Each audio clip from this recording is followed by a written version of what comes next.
Welcome back mga teknik sa aking YouTube channel. May panibago na naman akong idea sa inyong ibibigay. Ngayon mga teknik, bibigyan ko kayo ng idea kung magkano nga ba ang replacement LCD ni Oppo A35. Yan mga teknik, itong papalitan nating LCD ay Realme C15. Pero yung LCD nito ay same sa Oppo A35. I-update ko kayo sa price kung magkano yung Class A LCD. Kapag ka Class A LCD mga teknik kasama ang labor, ang singi lang ko ay 1.4 kasama ng labor. Kapag ka original LCD mga teknik 2K, original LCD kasama ng labor. Yan mga teknik, ito nga pala yung papalitan natin, Realme C15. Yung LCD nito same sa Oppo A35. Tsaka yung pagpapalit ng LCD. Bali mga teknik, meron na naman tayo nitong video nasa ating YouTube channel. Ilalagay ko sa pin comment yung link tsaka sa description para matutunan nyo kung paano magpalit ng LCD. Yan mga teknik, ito wala na tong display, blackout na, nagbabibrate na lang, black screen. Update ko kayo mga teknik kapag ka okay na tong unit na to kasi meron pa ko dito mga gagawin kasi ito napalitan na ng LCD. Yan, wala na dito yung pinaka cover.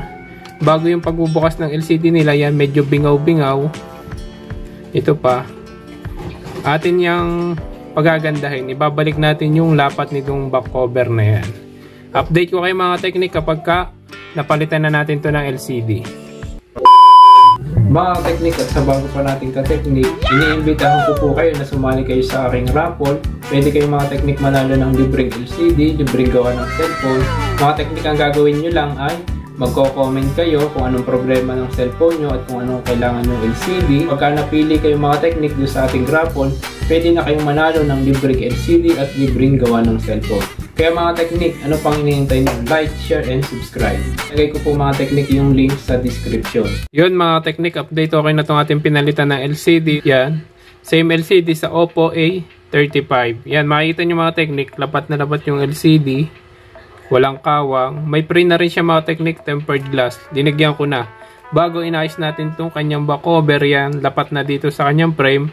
At nilagyan natin dito sa ibabaw para hindi lumabo yung camera niya kapag ka nagtagal. Ngayon mga teknik, try natin.